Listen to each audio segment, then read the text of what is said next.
Recording. All right, well, let's get right to it. So thanks for joining us, everybody. Brindley, always a pleasure to have you. We so appreciate your time.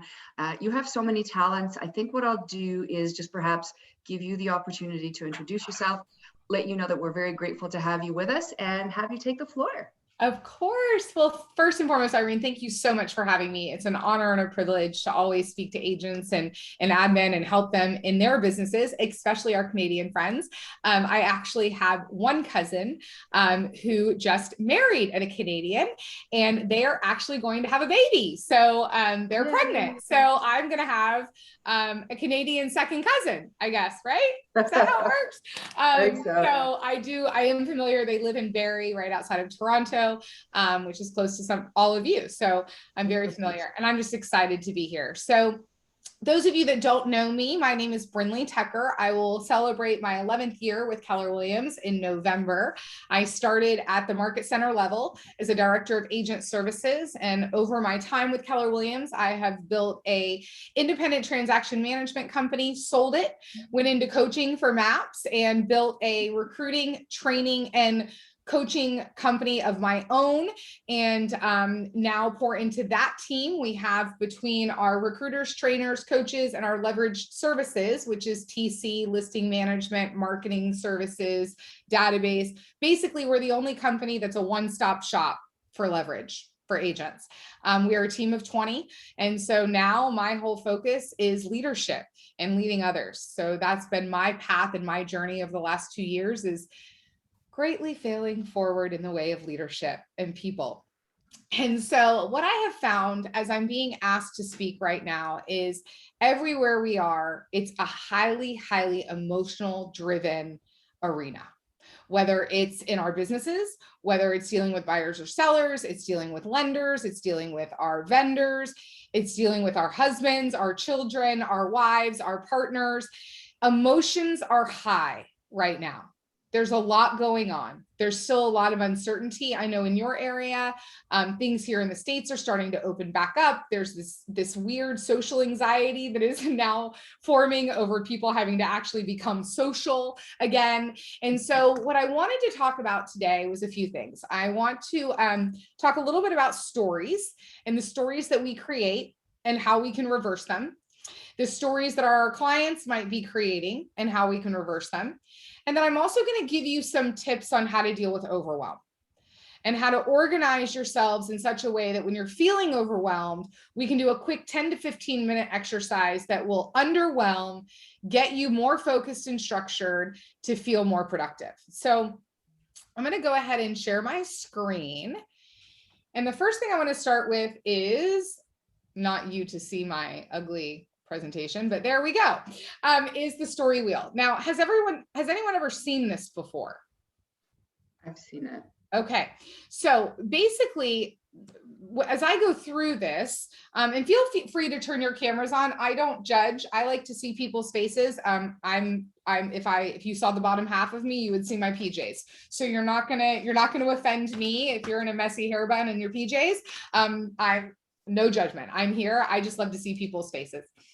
So this is the story wheel. Now, most humans will make this happen in about 60 seconds. This entire process that we're going to go through can take less than a minute for us to do.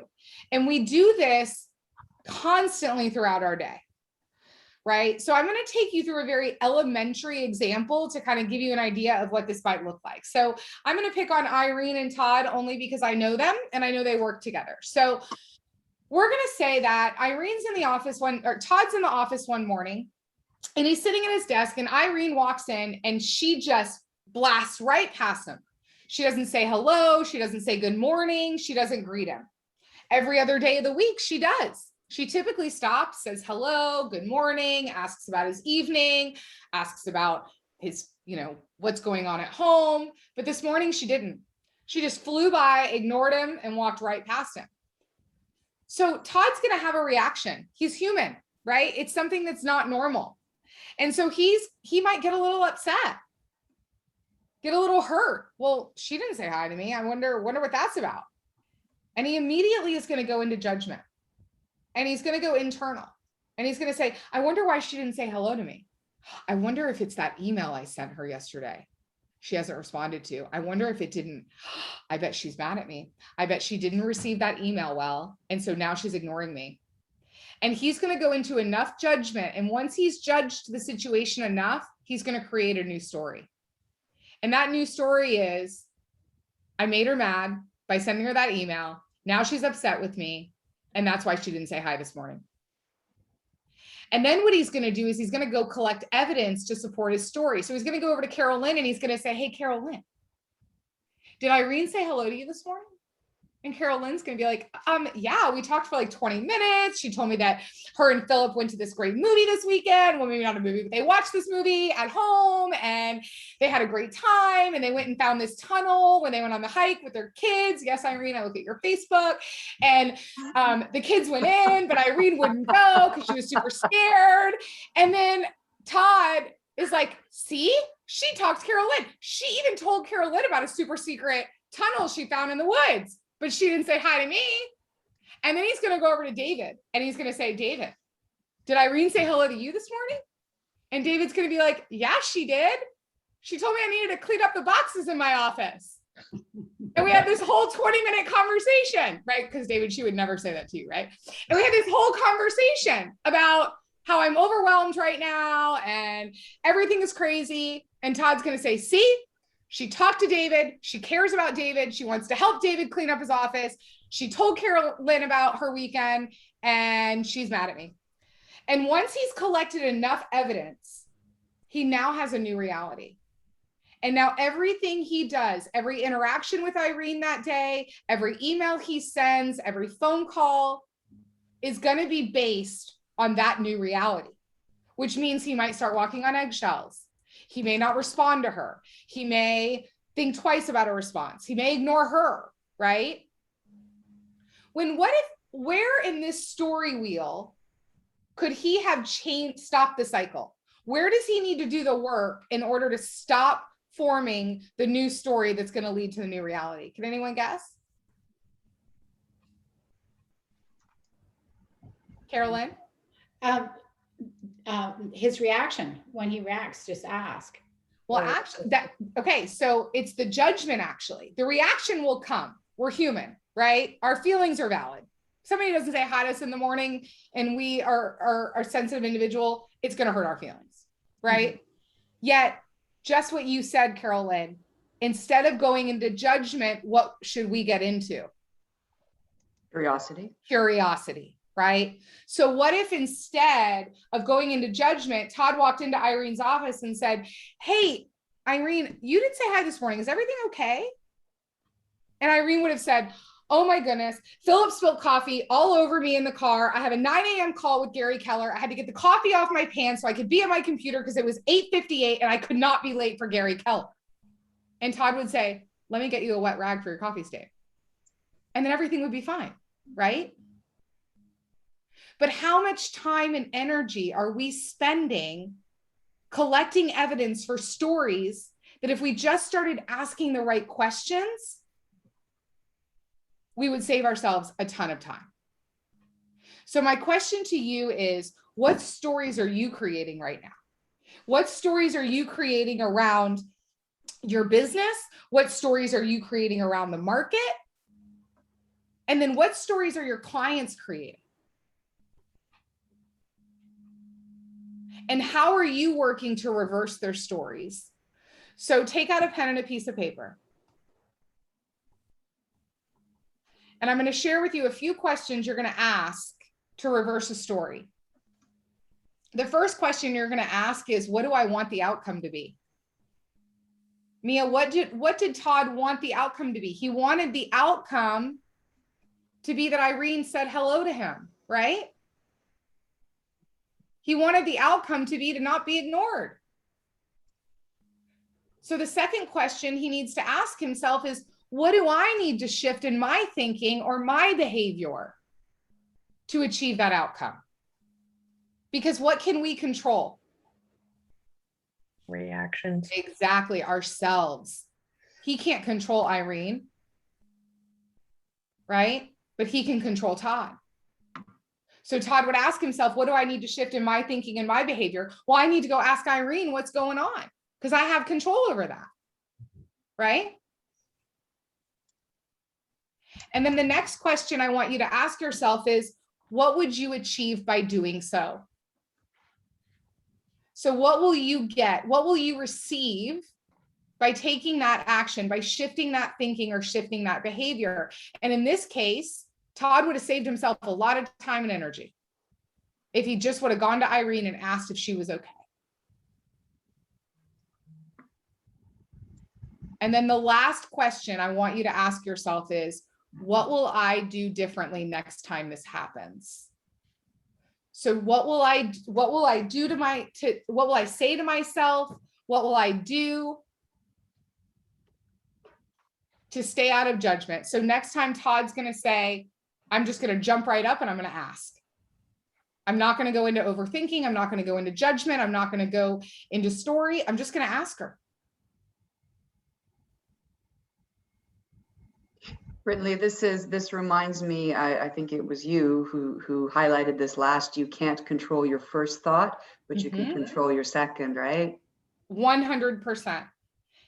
And you have to teach your second thought to tell your first thought, we don't think like that anymore, right? We don't think like that anymore. Now, the reason that I share this with you is because our only non-renewable resource is time. There are two gentlemen, when I started studying time and time management, there were two gentlemen that I started studying, and that was Bill Gates and Warren Buffett. They're obviously two very high achievers. They've accomplished a lot in their world. And a couple things that they say on time. Warren says the difference between successful people and really successful people is that really successful people say no to almost everything. The only thing that it's the only thing you can't buy. Warren says, I mean, I can buy anything I want basically, but I can't buy time. And then Bill says, you control your time. Sitting and thinking may be a much higher priority. It's not a proxy of your seriousness that you have filled every minute in your schedule. The one thing that all of us have in common with Bill and Warren is what? Time. We have the same hours. Exactly. We have the same 24 hours in a day. The difference between them and me is the way that we choose to use that time and where we choose to spend that time. And the more that we're in judgment and the more that we're feeding our stories and the more that we're playing those tapes in our head over and over and over, the more minutes we're losing, the more hours we're losing, days, weeks, and years. Which brings me to my next slide. I did some research, and on average, the life expectancy of a female is 82 years old. And the life expectancy, sorry dudes, of males is 77. We got 5 more years on you guys. So some things to ask yourself is, how old are you? I'm 41. So if my average life expectancy is 82, I have 41 years left on this earth, which means I have 41 summers, 41 Christmases, 41 birthdays. Gives you a little bit different perspective, doesn't it? Those of you that have children under the age of 15, let's say you have a 5-year-old. Most teenagers by the age of 15 don't really want to spend a whole lot of time with their parents. So you really realistically have 10 birthdays, 10 Christmases, 10 holidays to spend with them. 10 summers. For someone such as myself that doesn't have children, my mother is a very important relationship in my life. Well, she's 67. If her life expectancy is 82, I only have 15 more years, 15 more summers, 15 more. And that's if she's coherent at 82. So it really puts things into perspective about where our time is going and what really is important. And if there's anything that you take away from today, I invite you to really get honest with yourself about where your time is being spent. And is it busyness or is it business? Because they're not the same. So my agents on the call, you're going to get a little cheat sheet here. We know from the Pareto principle that 80% of our results are going to come from 20% of our actions. And what I know is that in a very emotionally driven environment with a lot going on, the first thing that goes out the window is our 20%. And all of a sudden, everything else becomes more important than our 20%. Now I'm leading with agent. My admin that are on the call, I'll get to you in just a moment, so hang tight. So for an agent, the 5 things that Gary tells us that a real estate agent should be doing before anything else in their day is lead generation, lead follow-up, going on appointments, negotiating contracts, and scripts and role play. Because those are the things that are going to make you the most money the fastest. Everything else is your 80%, which should be delegated to an admin or done after you've done your 20% first. So my admin on the call, if your agent's 20% are these 5 items, then your 20% becomes their 80% becomes your 20%. So I would challenge you to go to your rainmakers and say, okay, if this is your 20%, what is everything else that you feel takes you away from those 5 things? And let's get that off your plate onto mine. And then from there, you determine what are your 5 or 6 big rocks that if you don't do them, the business will shut down. Because that's the true definition of a 20%. So again, I share this with you and invite you to ask yourself, where is my time being spent? Is it being spent on the things that make me money? Or is it being spent on the things that make me feel busy and productive? Any questions so far or ahas? It just seems so simple. Why do so few of us follow this rule? You know, it's interesting that you say that, Irene. We all do it for different reasons, right? We all have patterns in programming based on the way that we were raised, we were taught, our experiences. And that's where I invite you to truly sit down and reflect with yourself and ask yourself, what is preventing me from doing this? Am I hiding from lead generation? Do I hate rejection? Do I get bored? Am I doing the right lead generation? What do I need to, again, go back to reversing the story. What do I want the outcome to be? What do I need to shift in my thinking and my behavior to achieve that outcome? Can I interject? I think, like, for me personally, it's always like, if I don't have a system in place, then it's just like easy to let it all fall apart. So if you have a system for lead gen or whatever, even if it's like the weirdest system, but it works for you, you have to set up a system in the first place, right? 100%. And I think it's also, Mia, it's shifting mindset. It's asking yourself those questions. If I don't have a system, why don't I have the system? Or if I have the system, why am I not following it? Do I have the right system? Mm-hmm. Am I the right person to build the system? Mm-hmm. A lot of time, you know, I've done a lot of studying of Eckhart Tolle. If you haven't read his book, The Power of Now, it's excellent. And it shifted my mindset on the definition of ego. A lot of us think that ego is, hey, look at me, I've got a big ego. Yes, that's a form of ego manifesting itself. But what ego is we all have ego. And our ego is what prevents us from becoming our highest and best self.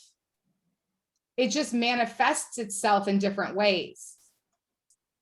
So I ask you, where is your ego manifesting itself that it's preventing you from being your highest and best? Is your ego saying to you, well, I'm going to do it better than anyone else, so I can't let go of it. I have to be the one to do it. Is your ego telling you, well, my clients want it to be me. They won't allow anyone else to come in. Because the truth is there's a lot of real estate teams that are highly successful that have a whole lot of leverage, right? So then the question, the next question you ask yourself is that 100% true? Am I being completely honest with myself? And then you hire a coach, right? Or you find an accountability partner, someone other than yourself that you can be honest and vulnerable with and say, here's where I know I'm getting in my own way, and here's where I need help to be accountable to not being in my own way, right? But the first step is the awareness, right? So this is on a normal day, right? On a normal day, we have our 20%. We start with our 20%. In a perfect world, we get all that done first. And then we move to our 80%, right? But that's not normally how our days look, do they? Most of the time, how many of you have ever felt like the picture on the left? Right? This is what goes on in your brain. I do not fully know what is going on. I can't breathe. I'm starting to shake. My fists are clenched. I need to move. If I can't move, I'll shut down. My arms are wrapped around themselves. Do I do a cartwheel? Do I run? My stomach feels like it's stretched out in a million different directions. How many of you have ever felt like this? Right? How many of you feel like this right now? Right? So I want to give you a quick exercise, and Todd, this better sink in because this is the second time you're hearing it today. I'm going to teach you an exercise that you can do. Now, you can do this exercise in less than 10 minutes, and you can do it 15 times a day if you need to. I would invite you to do it at least once a day at the beginning of the day. And this is an overwhelm exercise. Those of you that lead teams, if someone comes to you and you feel an energy of overwhelm, or they're talking anxious language, or they're holding their breath, or they look freaked out, this is an awesome exercise that you can do on the spot with them to help the overwhelm decrease, okay? So the first thing you're going to do, and if you want to do this with me right now as we're doing it, I invite you to do that as well. First thing you do is take a good old notebook and a pen. And the only rule to the first step is that done is better than perfect. We don't care about this being perfect. The first step is just to brain dump. It's to take everything that you have up here in your head that's swirling around, that's making you feel like the picture on the left, and dumping it on paper. So you're just going to start writing down everything you have on your plate, everything you need to do. I've got 123 Main Street listing. I've got inspection for this. I've got to get this listing active. I have to call this buyer, right? All the things. I've got to pick up the kids. I got a meal prep for the week. So personal and business. This is all encompassing everything that you as one human has in your head right now. And you're going to brain dump it all.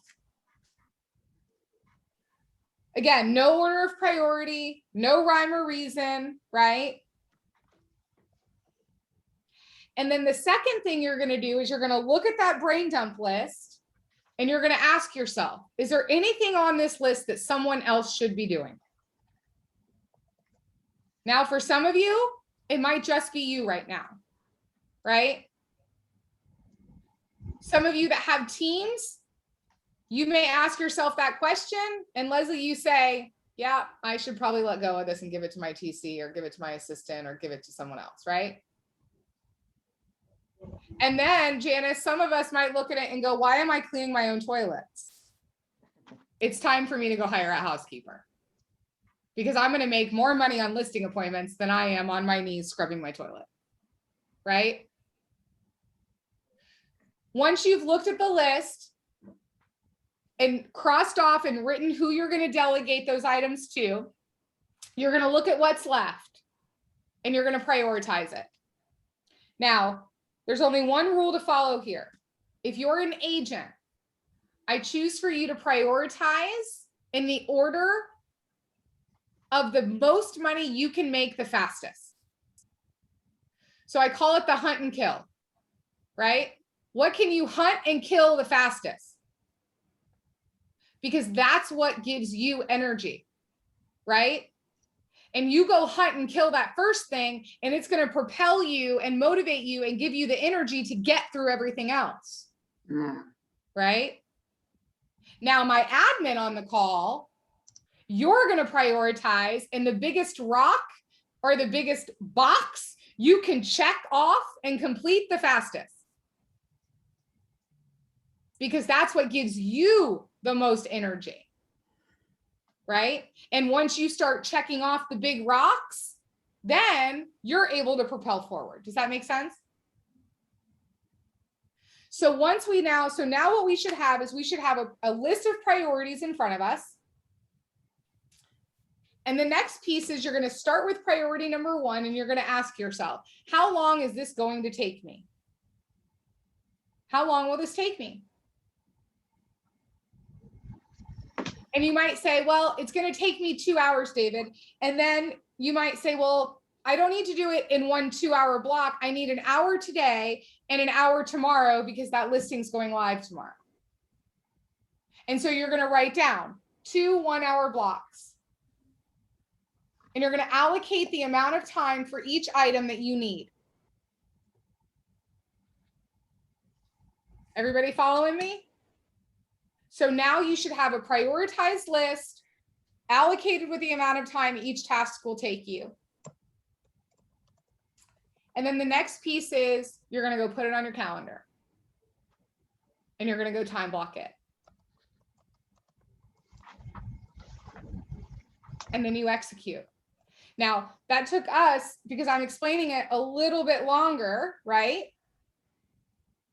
But you typically can do this exercise in less than 10 minutes.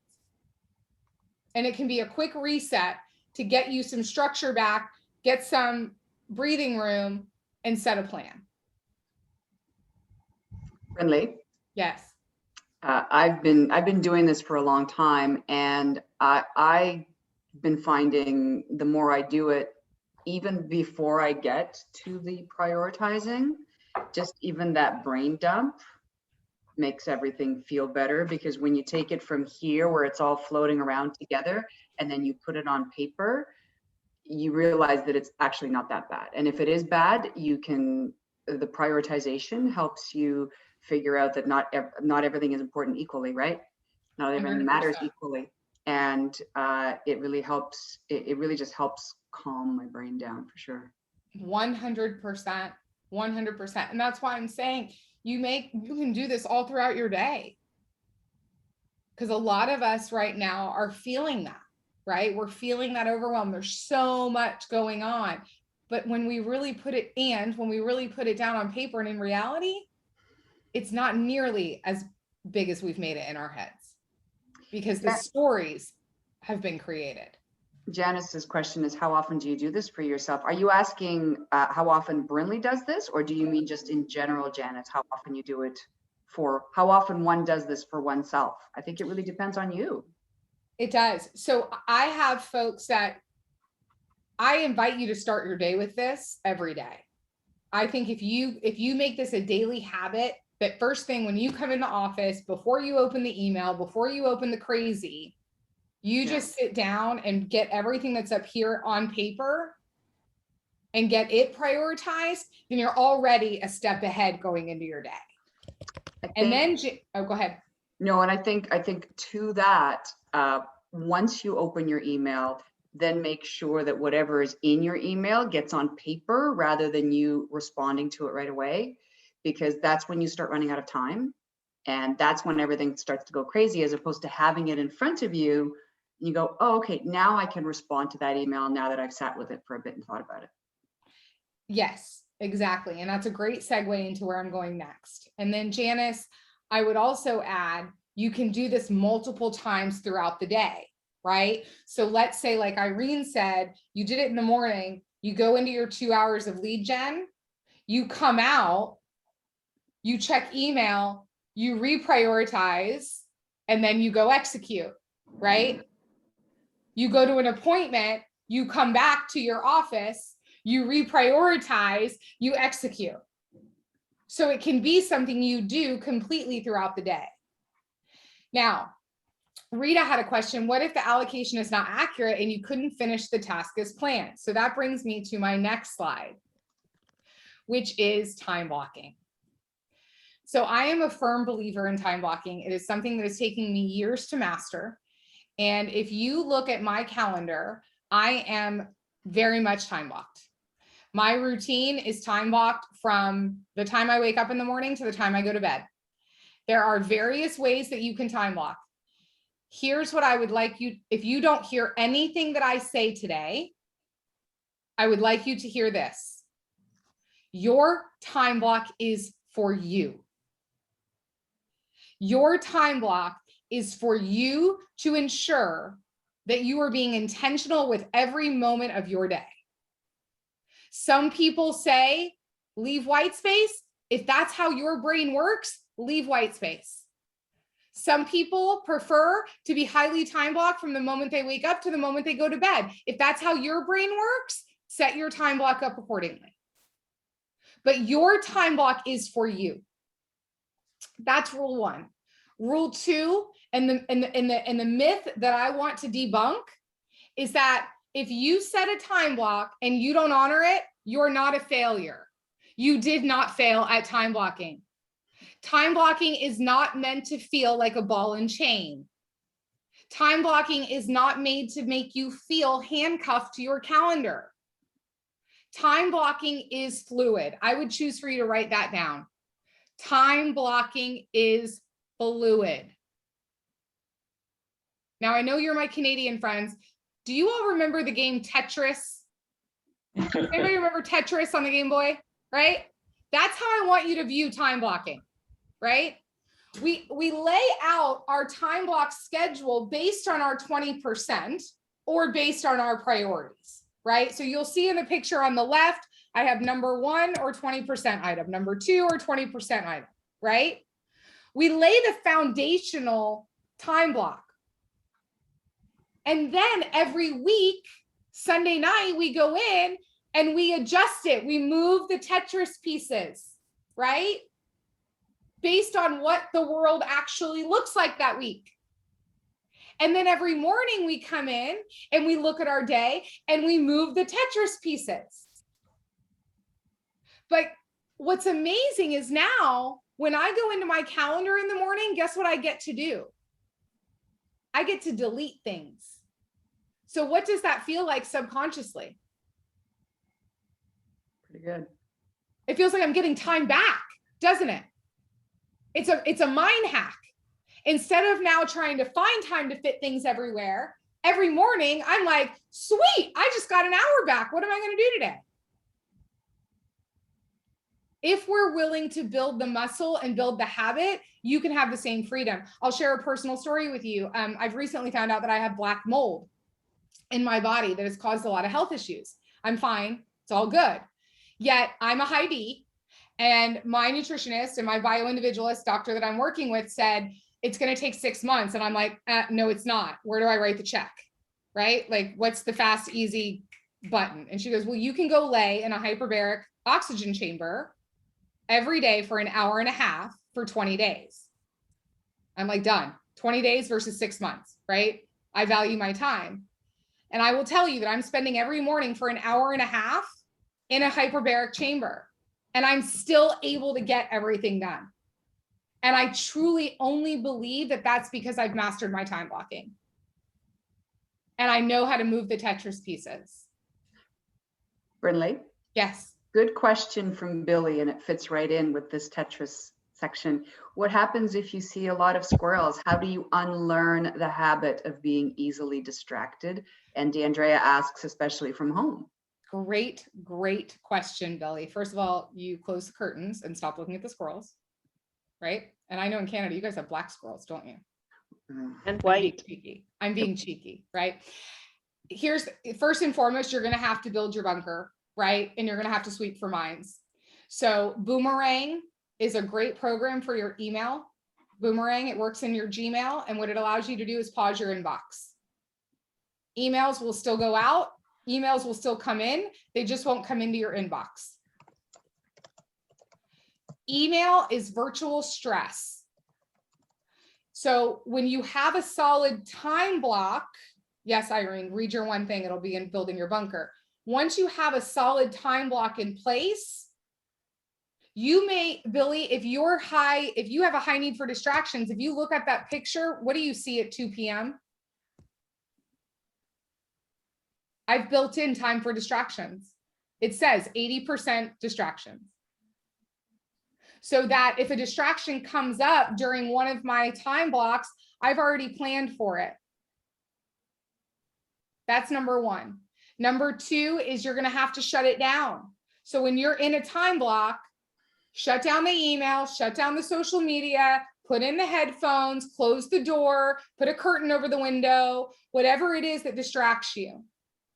If you're working from home, I think one of the biggest challenges that I've seen is that we didn't adjust our time block when we started working from home. We left it the same. And so building in your personal schedule into your time block, right? Some of us working Monday through Friday, 8 to 6 is not realistic because we have little ones at home. So your day may look a little bit different. That's why I'm inviting you to choose your time block schedule that works for you. And it has to be fluid. It has to be fluid. And so I invite you, I'm going to take you through kind of the steps to putting together the perfect time block. And I invite you to just pick one thing. If you've never time blocked before, choose one thing over the next week that you're going to block. My agents, it should be lead generation, right? So pick one thing, and for 2 hours a day, nothing is going to distract me. I'm going to focus in that block for 2 hours on lead gen only. I'm going to shut everything else down, and just for that 2 hours. Do that for a week, right? And then the next week, add one more block. For an hour, I'm going to do lead follow-up. So now you have 2 blocks that you're following. Guys, it's just like when you go to the gym, right? You don't go straight from no pounds to lifting 100. You start with 10, then you get to 25, then you get to 50, right? You can do the same concept with time blocking. Done is better than perfect. Perfection will come. So when we're setting up an ideal time block, the first thing I want you to block is your personal time, right? Because we work to fund our perfect life, right? We work to live, we don't live to work. So personal time. Now, most of us use Google Calendars nowadays. So I say, put your default Google Calendar on your favorite color. So all your personal items are your favorite color. Roll with me on the color. I was a little hesitant when my coach told me about it, yet there's a mental hack and a subconscious element to using color. To do all of your personal time in your favorite color. Then the next thing you're going to do is you're going to block all your meetings. These are set meetings that are already scheduled for certain times, meaning somebody is already expecting you to be there. Team meetings, 411s, and go ahead and put all those on the calendar next and put them in a color.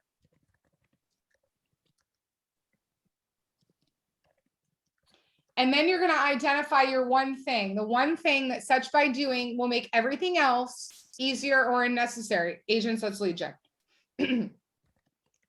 Or in our brain dump exercise, it's priority number 1. And you're going to block that first. Then you're going to block your other 20% items. Your 20% items, you're going to put each one in a different color. Okay. And I am going to get to your questions in just a second. The reason that you want them in color, guys, is that when you start putting things in color, your brain now sees the color and knows, okay, I'm in lead gen time, and you no longer even really have to look at what the calendar says to follow it because you know color. It also helps you get into the headspace that you need for that time. Right? And it's an easy way to look when you have a lot going on and I see red, well, my meetings are in red, so I know I need to be at a computer live with an internet connection, right? And present, because someone's expecting me to be there. I don't need to know who it is. I just know that I need to be there. And then lastly, you're going to make a block for your 80% time, right? Because your 80% still has to get done.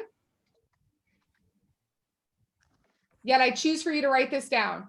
We never do our 80% at the expense of our 20. We never do our 80% at the expense of our 20, meaning our 20% always gets done first. Okay. Now, Billy,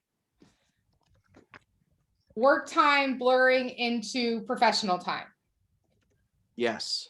Yes. Talk to me about that. I don't recall the last time I watched a movie without looking down, not necessarily guiltily at my laptop, but certainly out of giving my laptop the side eye and then sort of reaching for it and picking it up and starting to either not necessarily even do real estate, but it can be like home improvement searching about roofs, like some other task rather than focus on relaxing and watching a movie. And it can also be the opposite. Then when I'm trying to work, I'm distracting myself thinking about, I don't know, going to see a matinee in the future at some point when we go back to real life. So Billy, this is something that my coach and I worked on for almost a year, because I was I'll do it all. I'll do everything. I'll work 7 days a week. I'll answer the phone every time it rings. I'll have my computer. I'll be on my phone all the time. And as I started leading people, I started realizing that I needed to lead by example. And then if I kept doing it that way, that everybody in my world would end up burning out. And I would not be providing a workforce and a workplace, quite frankly, where people wanted to work. That's number one. That's because I'm a single female. I don't have a husband. I don't have kids, right? Like I don't have people that are losing their time with me because I'm working all the time. So it's very easy for me to fall into that trap. Yet what I started doing was one weekend a month, or one day of the weekend, I'm sorry. So I say that half the time you're off has to be completely unplugged. Right. Okay. High achievers are always going to want to work. It's just who we are. It's how we operate. Right. Yep. Yet we're not machines.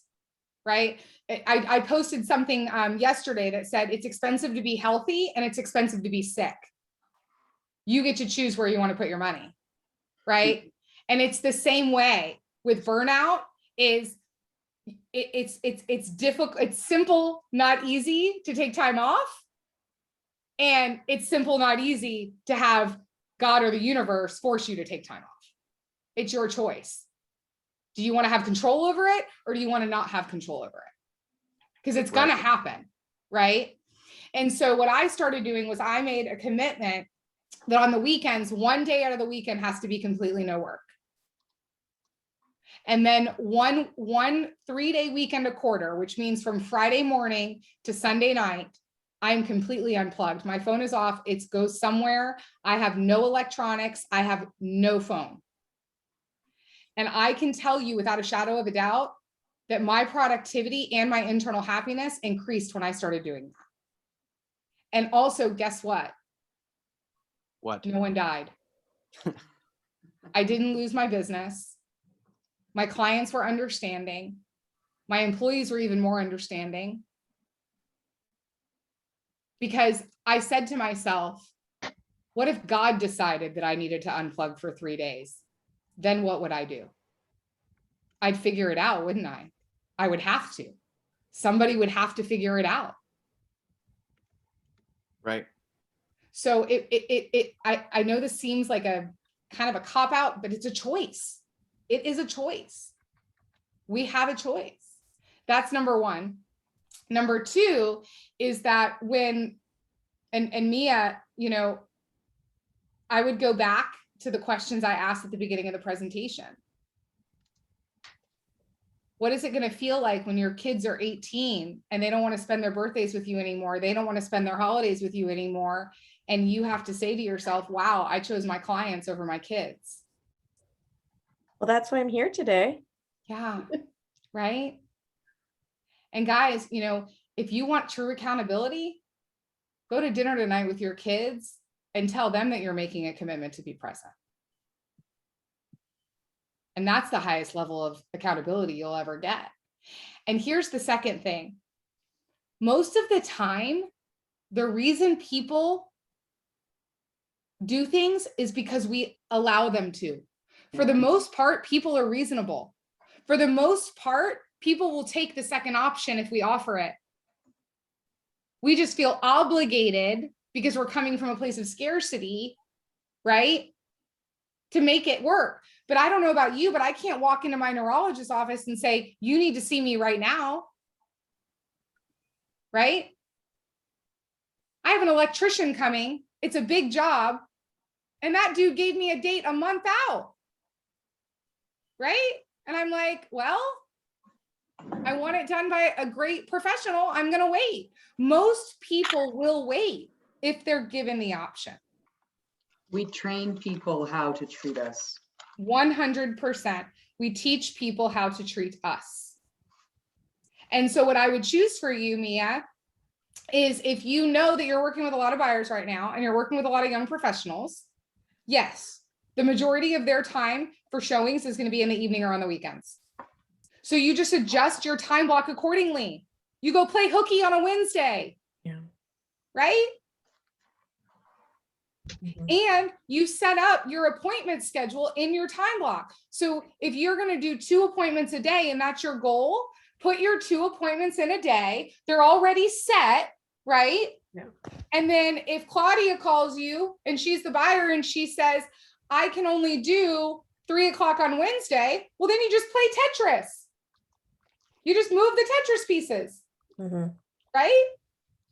Or you first, before Claudia even gives you an answer, you say, I have Thursday at 1, Wednesday at 2, Tuesday at 6 p.m., and Saturday at noon. Will any of those work? 9 times out of 10, they will pick one of those times. Yeah. The 10th time, you move the Tetris pieces. Okay. It's building the muscle, guys. That's the most important thing. All of this is very simple. We have to build the muscle to make it happen. So here's how I did that. When my coach wanted me to start time blocking, I was a hot mess. And I said, okay, the only way I can do this is to time block everything, right? If I'm going to get in the habit of going to my calendar to tell me where I need to be next, then the way my brain works is I need to put everything. So I even time blocked bathroom breaks. Now, Todd, do I need to be reminded by my calendar as to when I need to use the bathroom? No. My body's going to do a pretty good job of telling me that, right? But what that did for me was, let's say I blocked a potty break at 10 a.m. and my body said at 9, we need to go to the bathroom. Guess what I did? I moved the Tetris piece. And so by blocking bathroom breaks and having to move them, it built the habit of erasing and replacing, of moving the blocks. It's whatever's, as silly as it might sound, that's what worked for me. And that's why I want you to hear today that anything you've heard about failure around the time block, the only failure is not having one. It's fluid. It's meant to be fluid. The purpose of it is to make sure that you're being intentional and spending your minutes on the things that are going to make you the most money and move your business further the fastest. So a couple tips around that. The first thing is to be purposeful. Write your 20% list, write your 80% list, do your brain dump, make it purposeful and thoughtful. Number 3 is, if you erase, you just replace, right, Mia? If that buyer needs to do an appointment at 9 and that was your follow-up time, then you just move your appointment time to 9 and you move the lead follow-up to where your appointment time was. If you allocate the time, I would rather you fill time than have to find time. Mm. Filling time is a lot easier than trying to find time. Trying to squeeze it all in is more stressful than if the blocks are already there and you're just playing Tetris. And then you get to delete a block because Mia, if you have 2 appointment blocks for today and no appointments, guess what you got to do this morning? You got to delete 2 blocks and you just got white space on your calendar. Yep. And now you get to go build a system or go lead gen some more. And then number 4 and number 5 is be diligent and be consistent. Guys, this is just like any other habit. You've got to build the habit by being consistent. It takes 66 days to build a habit. You've got to build your muscle.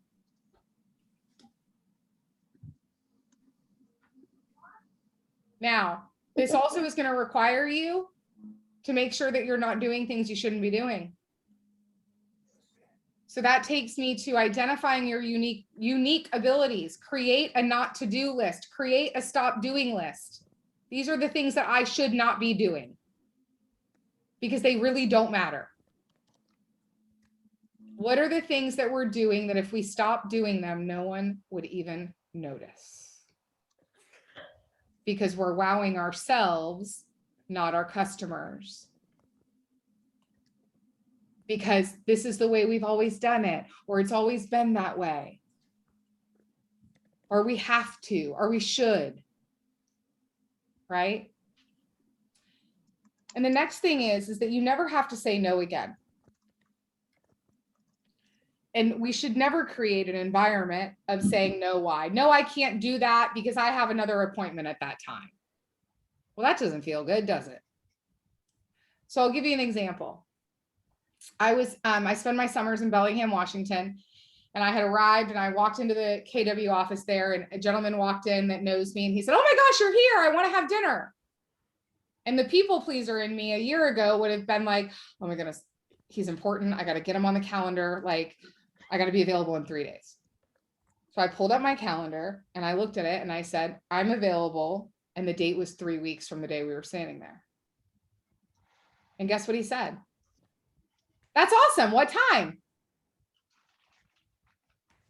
So I didn't say, "No, I can't have dinner for another 3 weeks." I said, "Yes, I can have dinner with you. And this is how. 3 weeks from now at this time." And we had a wonderful dinner. And he actually appreciated the dinner. So turn it into a yes, how instead of a no, why. Because here's the thing, you can throw it out there. The worst thing they're going to do is say it doesn't work, right?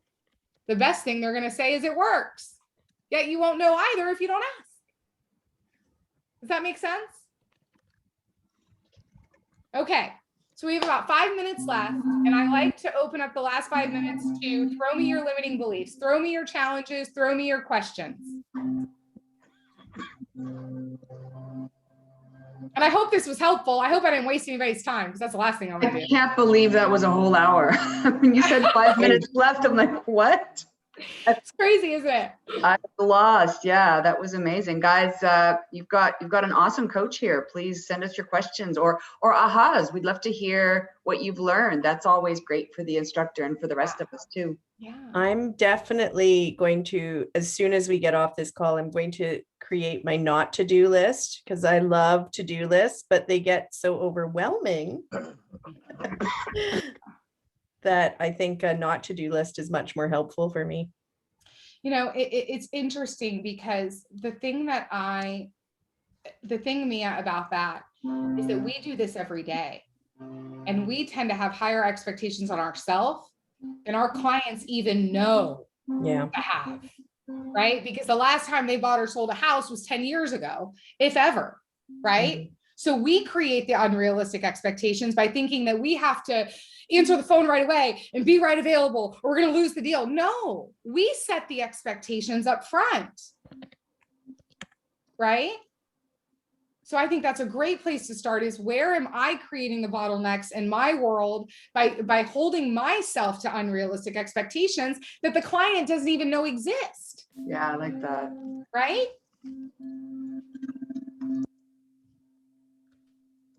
listen, y'all, I'm telling you right now, I've been doing this long enough. At some point, the universe will bring this all to fruition for you. It's a lot less painful if we do it for ourselves first, right? And I can give you story after story after story of teams that I've said, you better get that leverage. And then they come back to me in 6 months. I should have listened to you. Our pants are on fire. We don't know what to do. Now what do? Right? Simple, not easy. I like the questions, or an aha moment for me were the questions about how to reverse the stories. Because, I have incredible stories when I'm lead genning. And so it's sort of how to stop myself and think through the questions if my stories are stopping me from moving forward. 100%, 100%. And guys, it's our job to reverse the stories of our clients, right? What do they want the outcome to be? What do they need to shift in their mindset to achieve that outcome? Mm-hmm. What else? Yeah, Billy hit it on the head. Love the yes, how. Mm-hmm. Yeah. That way you're never saying no. No. Yes, how? Yes, I can do that for you. And here's the objection I usually get. Yes, I can do that for you by 5 o'clock tomorrow. Well, the client needs it right now. Okay, help me understand why that's important to the client.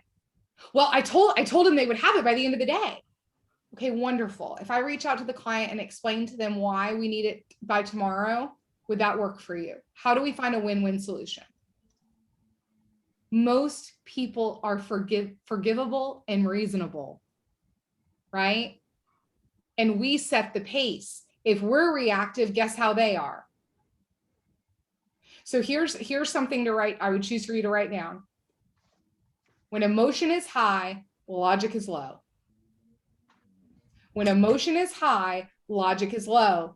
So when you have a highly emotional situation or a highly emotional client, where do you need to get them to the fastest? Logic, right? We need to bring the logic in, because as we raise the logic, the emotion will dissipate. Does that make sense? Mm-hmm. So I call it like the wall of plexiglass, right? Like I have a wall of plexiglass in front of me, and emotion comes here because I have to be the one to push back with logic. I can't let more emotion to an already emotionally charged situation is a recipe for disaster. And he who is most emotional always loses. Like that. Always. Mm. He who is most emotional always loses. Mr. Abadi liked that, didn't he? He's laughing. I love that. Yeah. And right now we got a ton of emotion going on. Panic is contagious, as is calmness, right? 100%. I have a screensaver on my desktop that says self-control is strength, calmness is mastery. You have to get to a point where your mood doesn't shift based on the insignificant actions of someone else. Don't allow others to control the direction of your life. Don't allow your emotions to overpower your intelligence. And I think that last sentence is the most important. Do not let your emotions overpower your intelligence. They hired you because you're the expert. They hired you because knowledge is power. You bring the knowledge, you remove the emotion.